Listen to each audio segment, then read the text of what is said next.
नमस्कार दोस्तों, स्वागत करता हूं आप सभी का तैयारी जीत के चैनल पर। सबसे पहले तो आप सभी लोगों का बहुत बहुत धन्यवाद। आप सभी लोगों ने चैनल के हित में अपना डिसीज़न बताया वोटिंग के थ्रू, उसके लिए मैं आप सभी का आभार प्रकट करता हूं।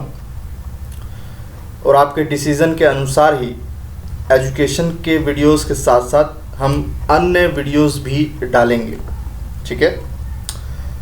इस वीडियो में हम करंट अफेयर के क्वेश्चंस का रिवीजन करने जा रहे हैं। अप्रैल और मई के क्वेश्चंस रह रहे थे और इन 2 महीनों के करंट अफेयर के क्वेश्चंस अगले कुछ दिनों में हम कवर अप कर लेंगे। पहला प्रश्न देखिए, 4 तरीके से प्रश्न बनेगा। प्रीवियस ईयर में क्वेश्चन पूछा जा चुका है, मोस्ट इंपॉर्टेंट कैटेगरी में नंबर 1 पे आता है ये क्वेश्चन सीधा पूछा जाएगा। विश्व प्रेस स्वतंत्रता सूचकांक किस संस्था द्वारा जारी किया जाता है? इसका हेडक्वार्टर कहाँ है? शीर्ष 3 राष्ट्र कौन से थे? भारत की रैंक क्या रही? अंतिम नंबर पर कौन सा राष्ट्र रहा? इस तरह के प्रश्न जो है यहाँ से बनने की संभावना होती है, तो देखेंगे। अप्रैल 2020 में फ्रांस में स्थित रिपोर्टर्स विदाउट बॉर्डर्स द्वारा वार्षिक विश्व प्रेस स्वतंत्रता सूचकांक 2020 जारी किया गया। इस संदर्भ में विचार करें। इस सूचकांक में नॉर्वे, फिनलैंड और डेनमार्क क्रमशः शीर्ष राष्ट्र रहे, ठीक है। क्रम लगाने को भी आ सकता है, तो पता होना चाहिए आपको। Norway number 1, number 2 Finland, number 3 Denmark. वर्ष 2020 में भारत का स्थान रहा 142वां। याद रखना है आपको, 142 142वां। रिपोर्टर्स विदाउट बॉर्डर्स का हेडक्वार्टर पेरिस में है, फ्रांस के पेरिस में। 1985 में इसकी स्थापना की गई थी। इस सूचकांक में अंतिम नंबर पर नॉर्थ कोरिया रहा, ठीक है। नॉर्थ कोरिया स्टेटमेंट के रूप में आपसे पूछा जा सकता है, क्रम लगाने को पूछा जा सकता है, किसके द्वारा जारी किया जाता है ये पूछा जा सकता है। तो सभी चीज़ों को मैंने कवर कर दिया है। ये क्वेश्चन इंपॉर्टेंट है, पक्का पूछा जाएगा। दूसरा क्वेश्चन भी इंपॉर्टेंट है। एक बॉलीवुड की प्रसिद्ध हस्ती, उनका निधन हुआ है, इरफान खान जी का, और असामयिक मृत्यु है उनकी, आकस्मिक मृत्यु। तो इस पर प्रश्न जो है बनना चाहिए। हाल ही में प्रसिद्ध बॉलीवुड अभिनेता इरफान खान का निधन हुआ है 53 वर्ष की उम्र में। वो किस बीमारी से ग्रस्त थे? उनको राष्ट्रीय फिल्म पुरस्कार कब दिया गया? उनकी अंतिम फिल्म कौन सी थी? इनमें से किसी भी टॉपिक को उठाकर आपसे प्रश्न पूछा जा सकता है। तो इरफान खान जी जो बीमारी से ग्रस्त थे वो था न्यूरो एंडोक्राइन ट्यूमर। एक तरह से पेट का ट्यूमर है। ये बहुत ही दुर्लभ रोग है, ये बहुत ही कम लोगों को होता है, ना के बराबर। तो प्रश्न बन सकता है उनको किस प्रकार का ट्यूमर था? न्यूरो एंडोक्राइन ट्यूमर, ठीक है। ट्यूमर कई तरह के होते हैं, शरीर के विभिन्न अंगों में हो सकते हैं। ज़्यादातर जो ट्यूमर है वो ब्रेन में होता है। फिलहाल यहाँ पे याद रखिएगा, एक तरह का पेट का ट्यूमर, न्यूरो एंडोक्राइन ट्यूमर से पीड़ित थे। वे ब्रिटिश, बांग्ला, हॉलीवुड और बॉलीवुड, इन चारों में काम कर चुके हैं। ब्रिटिश, टॉलीवुड, बॉलीवुड और हॉलीवुड फिल्म क्षेत्र के प्रसिद्ध अभिनेता रहे हैं वो। भारत सरकार द्वारा उनको सन 2011 में पद्मश्री सम्मान से सम्मानित किया गया है। पान सिंह तोमर वो फिल्म थी जिसके लिए उनको राष्ट्रीय पुरस्कार दिया गया। उनकी अंतिम फिल्म अंग्रेजी मीडियम रही, ठीक है, अंग्रेजी मीडियम। चलिए अगला प्रश्न देखते हैं। हाल ही में 30 अप्रैल 2020 को किन राज्यों के उत्पादों को भारत सरकार द्वारा विशेष रूप से जीआई टैग प्रदान किया गया? जीआई टैग प्रदान करने की एक संस्था है। मेनली क्वेश्चन पूछा जाता है कि किसको जीआई टैग दिया गया है, किस उत्पाद को दिया गया है और किस राज्य से संबंधित है। तो मणिपुर के काले चावल, गोरखपुर का टेराकोटा, कई बार यूपीपीसीएस एग्जाम में पूछा ही जा चुका है, टेराकोटा उद्योग से संबंधित क्षेत्र विशेष, वो मैंने कवर किया हुआ है यूपीपीसीएस के वीडियो में, देख सकते हैं आप। तमिलनाडु की कदलाई मितई, जो कि है एक मूंगफली कैंडी, इन तीनों को याद रख लिए। गोरखपुर का टेराकोटा को हाल ही में जीआई टैग दिया गया है। ये जो मणिपुर के काले चावल हैं, काले चावल का काला रंग किसके वजह से है? Anthocyanin agent. ये याद रखना है आपको। काले चावल अपने आप में एक विशेष चावल है, ठीक है। गोल्डन चावल पे हमेशा प्रश्न पूछा जाता है यूपीपीसीएस में, काले चावल पर भी बन सकता है। GI tag. जीआई टैग क्या होता है? ये किसी खास उत्पाद को किसी खास क्षेत्र में जो प्रसिद्धि हासिल हो जाती है उत्पादन के संदर्भ में, उसकी क्वालिटी को लेकर के, तो जीआई टैग जो है दिया जाता है ताकि वो क्षेत्र विशेष फेमस हो जाए और अधिकांश जो है लाभ मिले उस क्षेत्र विशेष के किसानों को उत्पादित करने के लिए, ठीक है। तो जीआई टैग दिया गया है मणिपुर के काले चावल, गोरखपुर का टेराकोटा, तमिलनाडु की कदलाई मिठाई, मूंगफली कैंडी। हाल ही में उच्चतम न्यायालय द्वारा किस राज्य में अनुसूचित जनजाति क्षेत्रों में एसटी को 100% रिजर्वेशन को असंवैधानिक घोषित कर दिया गया है? यानी कि किस राज्य सरकार ने ये फैसला लिया था कि अनुसूचित जनजाति को 100% रिजर्वेशन दिया जाएगा और उसको असंवैधानिक करार कर दिया हाल ही में सुप्रीम कोर्ट द्वारा। सुप्रीम कोर्ट की संवैधानिक बेंच बैठी और किसके अधीन बैठी थी ये? अरुण मिश्रा जी के, जस्टिस अरुण मिश्रा जी के नेतृत्व में बैठी 5 जजों की संवैधानिक बेंच ने हाल ही में आंध्र प्रदेश सरकार के उस फैसले को असंवैधानिक करार कर दिया जिसके तहत वो 100% रिजर्वेशन दे रहे थे अनुसूचित जनजाति क्षेत्रों के लोगों को। और ये किस बात से संबंधित है? इंदिरा साहनी वाद के निर्णय को दोहराया गया कि आप 50% से ज़्यादा आरक्षण नहीं दे सकते हैं। तो क्वेश्चन बन सकता है, सुप्रीम कोर्ट का फैसला है, 22 अप्रैल का करंट है, पूरी संभावना है कि प्रश्न के रूप में पूछ लिया जाए। यूपीपीसीएस में ट्रेंड रहा है कि इस तरह के जो फैसले जो बेंच सुनाती है उस पर प्रश्न बन जाता है, इसीलिए मैंने बताया है जस्टिस अरुण मिश्रा जी का नाम अवश्य याद रखें। संवैधानिक बेंच वो होती है जिसमें 5 जज, मिनिमम 5 जज शामिल हो। हाल ही में केंद्रीय संस्कृति मंत्री प्रहलाद सिंह पटेल द्वारा नई दिल्ली में अमूर्त सांस्कृतिक विरासत की राष्ट्रीय सूची जारी की गई। इसमें से कितनों को यूनेस्को द्वारा मानवता की अमूर्त सांस्कृतिक विरासत के रूप में मान्यता प्रदान की गई है? जवाब हो जाएगा 13। मंत्री जी का नाम याद रखिए, प्रहलाद सिंह पटेल, केंद्रीय संस्कृति मंत्री हैं। ये एक इंपॉर्टेंट क्वेश्चन है। हाल ही में 30 अप्रैल को सिप्री द्वारा विश्व सैन्य खर्च प्रवृत्तियां रिपोर्ट 2019 में सैन्य खर्च के मामले में भारत का कौन सा स्थान दिया गया है? 3 बड़े राष्ट्र कौन से हैं? भारत का जो ये रक्षा बजट है, रक्षा पे जो ये सैन्य खर्च करता है भारत, ये जीडीपी का कितना प्रतिशत है? ये प्रश्न पूछा गया है यूपीपीसीएस में, तो इसको कवर करेंगे। सबसे पहले, भारत दुनिया का तीसरा बड़ा देश है जो अपने सैन्य पर जो है खर्च करता है। नंबर 1 पे है अमेरिका 732 बिलियन डॉलर, नंबर 2 पे है चाइना 261 बिलियन डॉलर, नंबर 3 पर है भारत 71.1 बिलियन डॉलर, नंबर 4 पे है रशिया, नंबर 5 पे है सऊदी अरब। सैन्य खर्च के मामले में, यानी कि अपनी सेना के ऊपर खर्च करता है ये राष्ट्र। अब भारत ये जो 71.1 बिलियन डॉलर देश की सेना पर व्यय करता है, ये देश की जीडीपी का कितना प्रतिशत है? प्रश्न बन के आ चुका है। तो याद रखिएगा, अभी जो आंकड़ा बताया गया है वो है 2.4%। 2.4%। और अभी हाल ही में 3-4 दिन पहले चाइना ने फिर से अपना एक रक्षा बजट शो किया है और इस बार जो उसका रक्षा बजट है वो भारत की जीडीपी के 10% के बराबर का है। ये भी याद रखिएगा, अभी हाल ही में, और 3 गुना ज़्यादा बढ़ा है भारत से। ये सिप्री की रिपोर्ट है जिस पर प्रश्न जो है अक्सर बन जाता है। ध्यान से देख लीजिए, भारत की जीडीपी का 2.4% है भारत सरकार द्वारा खर्च किया जाने वाला सैन्य खर्च। यूनेस्को की विश्व धरोहर समिति का 44वां सत्र हाल ही में स्थगित हो गया। ये इस साल 29 जून को 9 जुलाई 2020 तक कहाँ होने वाला था? चाइना के फुजो फुजियान प्रांत में। अभी जो यूपीपीसीएस की परीक्षा गई है उसमें ये प्रश्न बना था कि 43वां सत्र कहाँ हुआ? तो ये हुआ था बाकू अजरबैजान में जहां जयपुर को जो है नामित किया गया था विश्व धरोहर सूची में। तो सत्र पूछ लिया था कि कहाँ आयोजित हुआ था।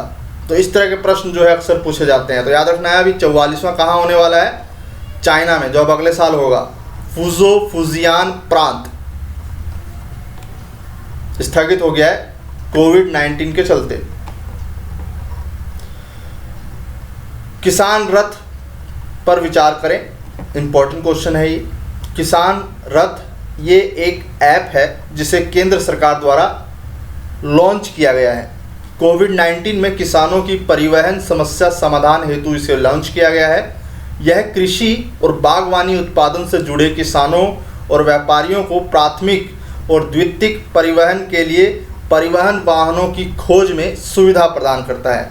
इस ऐप को लॉन्च केंद्रीय कृषि एवं कल्याण मंत्री नरेंद्र सिंह तोमर ने किया है। तो इम्पोर्टेंट क्वेश्चन है, किसान रथ ऐप भारत सरकार द्वारा जो है कोविड-19 में कृषि किसानों और बागवानी किसानों की हेल्प करने के लिए जो है इसको लॉन्च किया गया है। मंत्री जी का नाम याद रखिएगा, नरेंद्र सिंह तोमर। 28 अप्रैल 2020 को प्रथम वर्चुअल पीटर्सबर्ग जलवायु संवाद 2020 आयोजित किया गया। इस संवाद की सह अध्यक्षता किसने की थी? तो जर्मनी और ब्रिटेन ने। ये 11वां सत्र था, जर्मनी और ब्रिटेन। जलवायु परिवर्तन से संबंधित जितने प्रश्न हैं वो आपको पता होना चाहिए एग्जाम के पॉइंट ऑफ व्यू से। हाल ही में G20 राष्ट्रों के ऊर्जा मंत्रियों की विशेष वर्चुअल बैठक किस राष्ट्र में संपन्न हुई और किस राष्ट्र ने अध्यक्षता की? तो सऊदी अरब द्वारा जो है इसका अध्यक्षता जो है की गई है। और किसने की है ये प्रश्न बन सकता है। तो सऊदी अरब के ऊर्जा मंत्री हैं प्रिंस अब्दुल अजीज। प्रिंस अब्दुल अजीज। मुद्दा क्या रहा? कोविड-19 में दुनिया भर की जो अर्थव्यवस्था सुस्ती का सामना कर रही है, ये मुख्य विषय रहा। हाल ही में सार्क विकास कोष ने अपने सदस्य देशों को कोविड-19 संबंधित परियोजनाओं के लिए कितने मिलियन डॉलर आवंटित किए हैं? भारत, पाकिस्तान, श्रीलंका, मालदीव, अफगानिस्तान, ये राष्ट्र जो हैं दक्षेश के अंदर आते हैं, सार्क राष्ट्रों के अंतर्गत आते हैं। और सार्क ने 5 मिलियन डॉलर जो है आवंटित किए हैं इन राष्ट्रों में कोविड-19 से संबंधित परियोजनाओं हेतु। इंपॉर्टेंट क्वेश्चन है। प्रस्तावित COP26 COP25 पूछा जा चुका है प्रीवियस ईयर में यूपीपीसीएस में, जो 2019 में हुआ दिसंबर में, क्योंकि दिसंबर में ही जो है हुआ था COP25 और पूछ लिया गया था कि COP25 कहाँ हुआ। तो ये मैड्रिड में हुआ था, स्पेन में। और अभी जो प्रश्न है वो है COP26। प्रस्तावित COP26 का आयोजन कहाँ होने वाला था, जो अभी कोविड-19 के खतरे को देखते हुए स्थगित कर दिया? Glasgow, United kingdom. 2021 में होगा अब ये। केंद्रीय कृषि एवं किसान कल्याण मंत्रालय द्वारा देश में वर्ष 2020-21 में रिकॉर्ड कितने करोड़ टन अनाज उत्पादन का लक्ष्य रखा गया है? ये प्रश्न पूछा गया है। MSP जो है तय किया जाता है, उस पर प्रश्न बन जाता है। और राष्ट्र का जो अनाज उत्पादन का लक्ष्य कितना रखा गया है, इस पर प्रश्न जो है बन चुका है प्रीवियस ईयर में। तो इस आंकड़े को याद रखिएगा, आने वाली परीक्षा के लिए इम्पोर्टेंट है। 29 करोड़ 83 लाख टन अनाज उत्पादन का लक्ष्य रखा गया है सन 2020-21 के लिए। खरीफ फसल में 14 करोड़ 99 लाख टन, रबी फसल में 14 करोड़ 84 लाख टन और धान उत्पादन का लक्ष्य है, जो कि संभावना बताई जा रही है इतना उत्पादन हो जाएगा, 11 करोड़ 75 लाख टन। फिर से देख लीजिए, केंद्रीय कृषि एवं किसान कल्याण मंत्रालय द्वारा देश में वर्ष 2020-21 में रिकॉर्ड कितने करोड़ टन अनाज उत्पादन का लक्ष्य रखा गया है? 29 करोड़ 83 लाख टन। यह आंकड़ा जो है पूछा जा सकता है। खरीफ फसल का आंकड़ा देख लीजिए, रबी का देख लीजिए। चलिए आगे बढ़ते हैं। हाल ही में अंतर्राष्ट्रीय मुद्रा कोष द्वारा जारी वर्ल्ड इकोनॉमिक आउटलुक 2020 के अनुसार वर्ष 2020 में भारत की वृद्धि दर कितने प्रतिशत आकलित की गई है। यूपीएससी के एग्ज़ाम में सीधा प्रश्न पूछा जाता है कि वर्ल्ड इकोनॉमिक आउटलुक किस संस्था द्वारा जारी किया जाता है, किस वैश्विक संस्था द्वारा। तो अंतर्राष्ट्रीय मुद्रा कोष IMF, आपको याद रखना है, वर्ल्ड इकोनॉमिक आउटलुक अंतर्राष्ट्रीय मुद्रा कोष जारी करता है। अब इसके अनुसार भारत की वृद्धि दर 2020 में क्या रहेगी, हम सभी जानते हैं कोविड-19 का दौर है, महामारी का काल है, तो अर्थव्यवस्था में सुस्ती है। तो 1.9%, 1.9% रहेगी सन 2020 में भारत की GDP, और 2021 में 7.4%। यानी कि एक अनुमान लगाया गया है कि कोविड-19 से उभर जाएगा भारत दिसंबर 2020 तक। खास बात यह है कि इस रिपोर्ट में बताया गया है कि ब्रिक्स राष्ट्रों में सबसे ज़्यादा है। चाइना की वृद्धि दर वर्ल्ड इकोनॉमिक आउटलुक 2020 के अनुसार केवल 1.2% रहेगी। बाकी जो ब्रिक्स के अन्य राष्ट्र हैं उनकी जो GDP है वो नेगेटिव में जा रही है, नेगेटिव में। भारत की सबसे ज़्यादा है 1.9%। क्वेश्चन बनकर आ सकता है, तो इंपॉर्टेंट है, ध्यान से देख लीजिए। चलिए, हाल ही में वर्ल्ड बैंक द्वारा कोविड-19 महामारी से प्रभावित भारत की GDP वित्त वर्ष 2020-21 में कितने प्रतिशत रहने का अनुमान लगाया है। 1.5 से 2.8% तक 2020 के लिए। पहले लगाया गया था 6.1%, लेकिन आपको करंट डाटा याद रखना है। अभी जितने संस्था मैं बता रहा हूँ उन सभी संस्था को याद रखना है, क्योंकि UPPCS में या फिर आगामी परीक्षाओं में किस संस्था का डाटा आपसे पूछ ले नहीं कहा जा सकता, किसी का भी जो है पूछा जा सकता है। संयुक्त राष्ट्र ने बताया है, वर्ल्ड बैंक ने बताया है, IMF ने बताया है, आपको पता होना चाहिए। 1991-92 के बाद से सबसे लो GDP रहेगी सन 2020 में। IMF का आपने देख लिया, और विश्व बैंक द्वारा बताया गया है 1.5 से 2.8%। संयुक्त राष्ट्र ने कितना बताया है, 4.8%।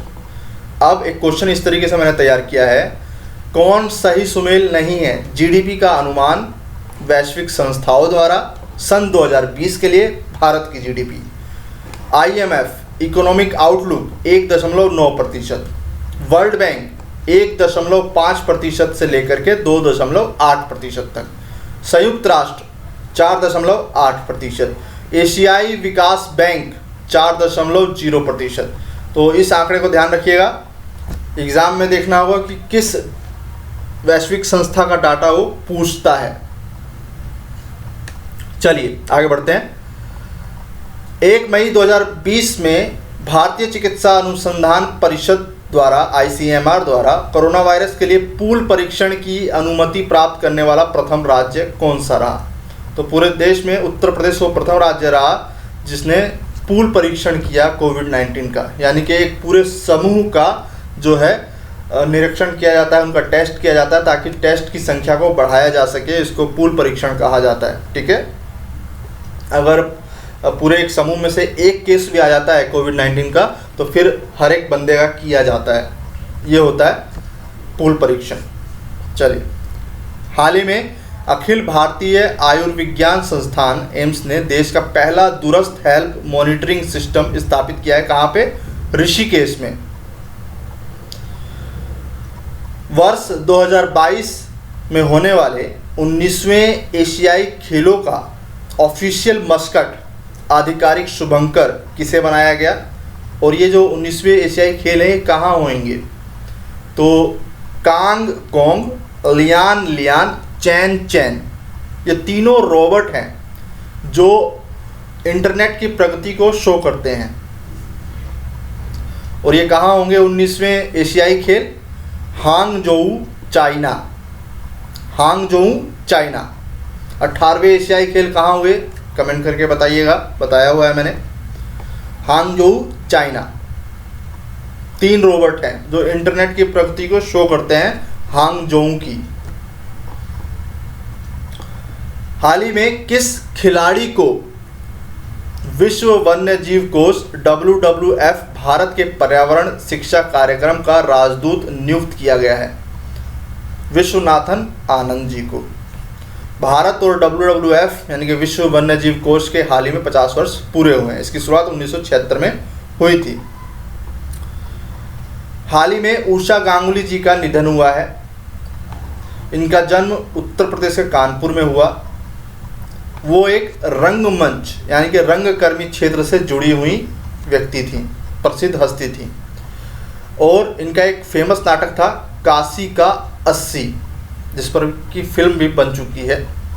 और इस हस्ती का भी हाल ही में निधन हुआ है, तो प्रश्न बन सकता है 1998 में उत्तर प्रदेश के संगीत नाट्य अकादमी अवार्ड्स द्वारा जो है इनको सम्मानित किया गया था। नाम से उषा गांगुली है तो कन्फ्यूज़न मत क्रिएट करिएगा, क्योंकि प्रश्न बन सकता है, उत्तर प्रदेश से संबंधित रही हैं और इस तरह के प्रश्न जो हमने देखे भी हैं प्रीवियस ईयर में। चलिए, इनका जो है नाटक याद रखिएगा, काशी का 80, इस पर प्रश्न बन सकता है। हाल ही में अमेरिका के आर्थिक परिषद में नियुक्त होने वाली प्रथम एकमात्र भारतीय कौन है? Doctor Aparna Mathur. Doctor Aparna Mathur America की अर्थव्यवस्था को बूस्टअप करने के लिए शामिल किए गए 50 लोगों में ये प्रथम महिला हैं। ठीक है, प्रथम भारतीय महिला और एकमात्र भारतीय भी हैं। पेट्रोलियम उत्पादों पर कोविड-19 उपकर लगाने वाला देश का प्रथम राज्य कौन सा है? कोविड-19 के इस दौर में पेट्रोलियम उत्पादों पर टैक्स लगाने वाला पहला जो है प्रथम राज्य नागालैंड है। कोविड-19 के नाम पर टैक्स लगाने वाला। कोरोना संक्रमण से मुक्त होने वाला देश का प्रथम राज्य 19 अप्रैल 2020 का करंट है, कौन सा है? गोवा। 7 मामले आए थे, 7 मामले ठीक हो गए। मणिपुर नंबर 2 पे 2 मामले आए थे, दोनों ही ठीक हो गए। ठीक है, तो ये क्वेश्चन भी बन सकता है।